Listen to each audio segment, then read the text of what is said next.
Bonsoir à tous et à toutes, bienvenue dans le Grenade Time, troisième match de la journée, 1-1 entre l'Écosse et la Suisse avec encore un banger ce soir, un banger de ce monsieur atypique qui ne sait que marquer des buts exceptionnels, Xherdan Shaqiri qui a inscrit un but exceptionnel sur une passe en retrait qui a été mal négociée, mais on voit ça tout de suite en statistique parce que c'est un match qui a été disputé, surtout la première mi-temps, après le générique. Centre en retrait et but. Pas peur, on dépasse. Récupéré, la frappe derrière, peut-être Thomas Muller. Xherdan Shaqiri, c'était la petite surprise qui n'était pas là depuis le début de la compétition pour la Suisse. Or, c'est un peu le joueur atypique suisse et ça faisait plaisir de le voir ce soir. Et c'était un plaisir qui a été efficace pour cette équipe de Suisse qui évoluait dans un 3-4-3 du coup avec cette petite surprise là face à une Écosse qui devait se reprendre, qui avait une différence de but qui était conséquente face à l'Allemagne qui a -4, donc qui devait quand même espérer une victoire et qui a mis tout de suite l'intensité au début de match.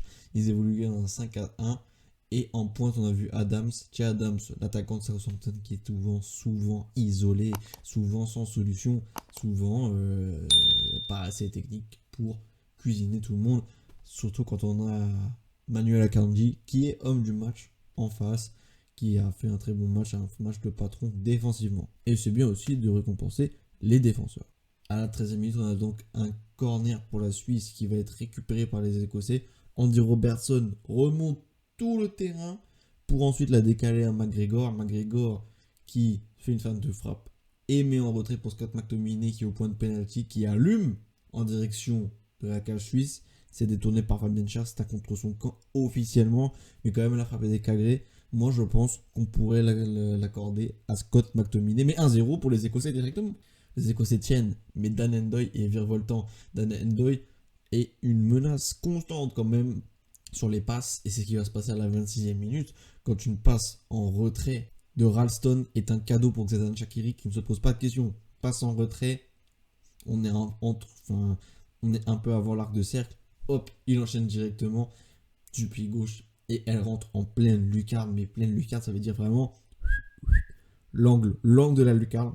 Xherdan Shaqiri, encore un but magnifique, on se souvient de sa retournée en 2016.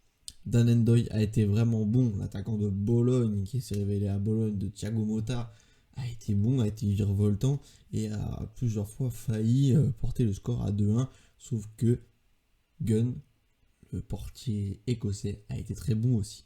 À la mi-temps, les statistiques reflètent le match, 50% de possession à peu près pour les deux équipes, mais 61% de duels gagnés par les Écossais. On voit cette envie.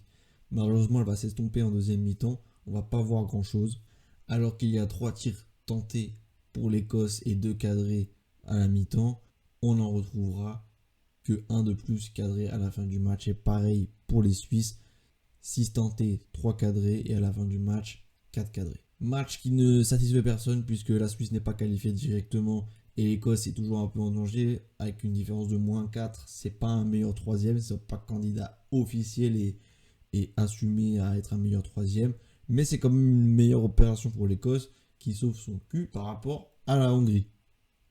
Bonne soirée, ciao les gars.